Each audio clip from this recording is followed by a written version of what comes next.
In St. Matthew's Gospel, chapter 2, verse 16, we read, "Meanwhile, when he found out that the wise men had played him false, Herod was angry beyond measure. He sent and made away with all the male children in Bethlehem and in all its neighbourhood, of 2 years old and less, reckoning the time by the careful inquiry which he had made of the wise men. It was then that the word spoken by the prophet Jeremy was fulfilled. A voice was heard in Ramah, lamentation and great mourning. It was Rachel weeping for her children, and she would not be comforted, because none is left." That translation is Ronald Knox's version of the Bible, which is not generally available these days. Hence, instead of saying Jeremiah, he says Prophet Jeremy.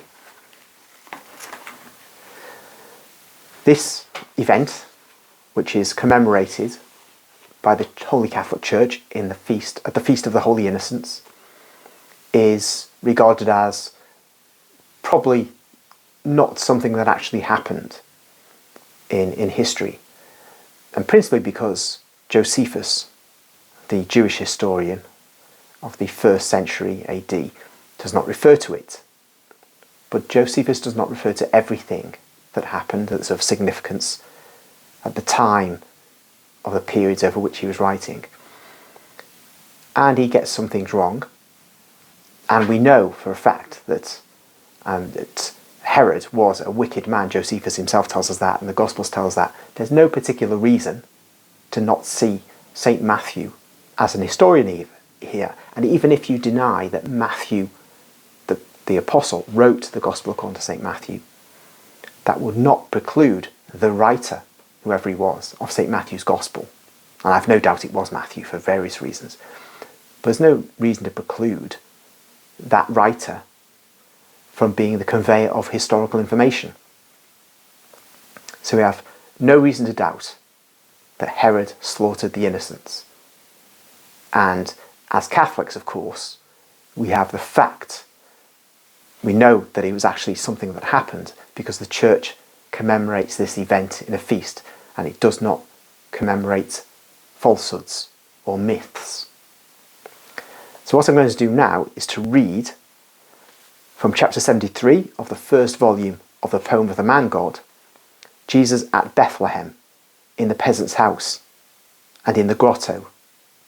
And we now find the adult Jesus learns of the slaughter of the innocents. Now, I don't know whether this is when he first finds out about it, in his human nature, of course. In his divine nature, he knows everything, and there's a whole area of theology which deals with Christ's knowledge. And I've touched on it in other videos. But I don't know whether even in his natural knowledge he learnt about the slaughter of the innocents as he was growing up, or after the return of the Holy Family from Egypt. No matter. I shall read this chapter now. Given to Maria Valtorta on the 8th of January 1945. A stony, dusty, flat road, dried up by the summer sun. It runs alongside huge olive trees, all laden with small, newly formed olives. The ground, where it has not been trodden, is strewn with a layer of minute little olive flowers, which have fallen off after pollination. Jesus, with the 3 disciples, proceeds in single file along the edge of the road where the grass is still green, protected by the shade of the olive trees, and consequently there is less dust. The road turns at a right angle, after which it climbs easily towards a large valley shaped like a horseshoe, on which numerous houses are strewn, forming a small town. At the right angle turn of the road, there is a square building surmounted by a little low dome. It is all closed up, as if it were abandoned. "That is Rachel's sepulchre," says Simon. "In that case, we've almost arrived." "Are we going into town at once?" "No, Judas. I want to show you a place first. Then we will go into town. And since there is still clear daylight, and it will be an evening of moonlight, we will be able to speak to the people, if they will listen to us. Do you think they'll not listen to you? They reach the sepulchre, an ancient but well-preserved monument, well whitewashed. Jesus stops to drink at a rustic well nearby. A woman who has come to draw water offers him some. Jesus asks her, "Are you from Bethlehem?" "I am, but now at harvest time, I live in the country here with my husband to look after the vegetable gardens and the orchards. Are you a Galilean?" "I was born in Bethlehem, but I live at Nazareth in Galilee." "Are you persecuted too?" "The family is." "But why'd you say you too? Are there many people persecuted among the Bethlehemites?" "Don't you know? What age are you?" 30. "Then you were born exactly when... Oh, what a calamity. But why was he born here?" "Who?" "The one they said was the Saviour. Cursed be the fools who, drunk as they were, thought the clouds were angels and the bleating and braying were voices from heaven, and in the haze of drunkenness they mistook 3 miserable people for the holiest people on the earth. Cursed be they, and cursed be those who believe them." "But with all your cursing, you're not telling me what happened," says Jesus. "Why are you cursing?" "Because... Listen, where are you going?" "To Bethlehem with my friends," says Jesus. "I have business there. I must visit some old friends and take them the greetings of my mother. But I would like to know many things before, because we have been away, we of the family, for many years. We left the town when I was only a few months old." "Before the catastrophe then," says the woman.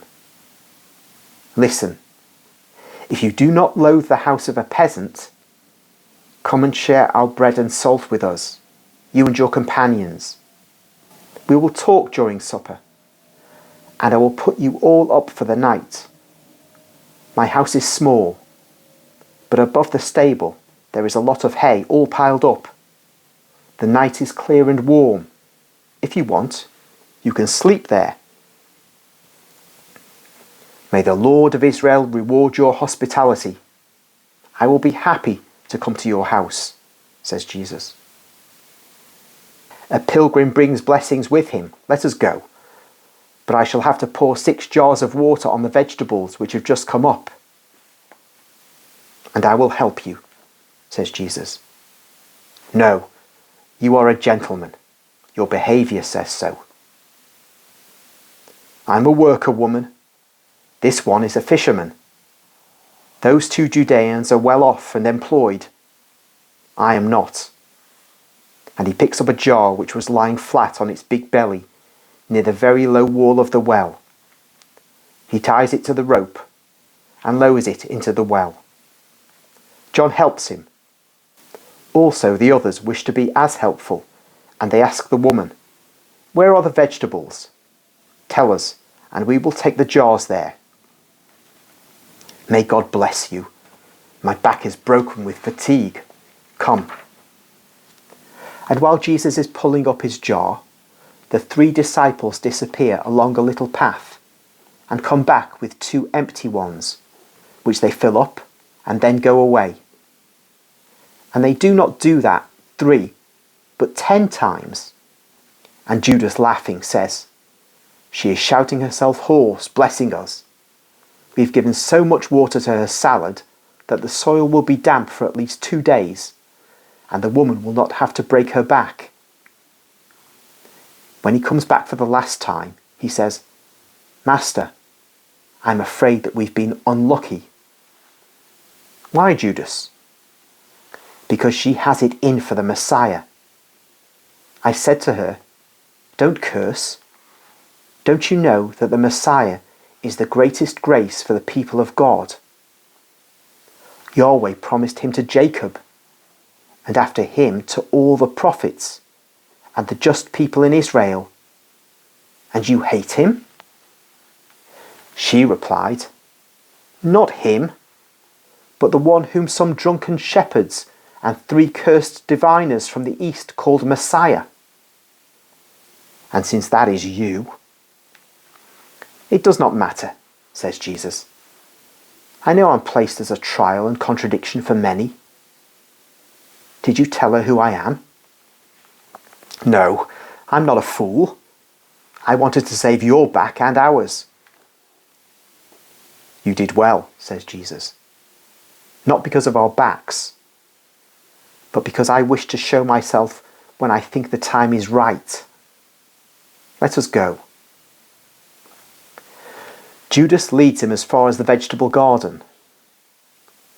The woman empties the last 3 jars, and she then takes him towards a rustic building in the middle of the orchard. "Go in," she says. "My husband is already in the house." They look into a low, smoky kitchen. "Peace be to this house," greets Jesus. "Whoever you are, may you and your friends be blessed. Come in," replies the man. And he takes out to them a basin of water that they may refresh and clean themselves. Then they all go in and sit round a rough table. "Thank you for helping my wife. She told me. I'd never dealt with Galileans before, and I was told that they are rough and quarrelsome. But you have been kind and good. Although already tired, you worked so hard. Are you coming from far?" "From Jerusalem. These 2 are Judeans. The other one and I are from Galilee. But believe me, man, you will find good and bad everywhere." "That's true. The first time I've met Galileans, I found them to be good." "Woman, bring the food. I have but bread, vegetables, olives and cheese. I'm a peasant." "I'm not a gentleman myself," says Jesus. "I'm a carpenter." "What? You? With your manners?" The woman intervenes. "Our guest is from Bethlehem, I told you, and if his relations are persecuted, they were probably rich and learned, like Joshua of Ur, Matthew of Isaac, Levi of Abraham, poor people." "You've not been questioned. Forgive her. Women are more talkative than sparrows in the evening." "Were they Bethlehemite families?" asks Jesus. "What? You do not know who they are? And you come from Bethlehem?" "We ran away when I was a few months old," says Jesus. The woman, who must be really loquacious, resumes speaking. "He went away before the massacre." "Ah, I see that. Otherwise, he would not be in this world. Have you never been back?" "No, never," says Jesus. "What a calamity. You will not find many of those Sarah said you want to meet and visit. Many were killed. Many ran away. Many, who knows, missing. And it has never been known whether they died in the desert or were killed in jail as a punishment for their rebellion." But was it a rebellion? And who would have remained inactive, allowing so many innocents to be slaughtered? No, it is unfair that Levi and Elias should still be alive when so many innocents are dead. "Who are these 2, says Jesus. "And what did they do?" "Well, At least you will have heard of the slaughter by Herod. Over 1,000 babies slaughtered in town, almost another 1,000 in the country. Just pause there.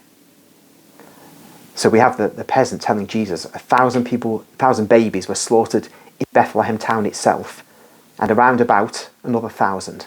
But there's a footnote which says the real number of babies killed is 32, of which 18 in the actual town of Bethlehem and 14 in the nearby country. Also, 6 baby girls were slaughtered, as the hired cutthroats could not tell them from baby boys because they were dressed alike, and also because of the darkness and their hurry to kill. The peasant, as is often the case, exaggerates. The above detailed information is given by Maria Valtorta on a separate sheet added to the original manuscript. So that seems to clarify the question of the numbers killed.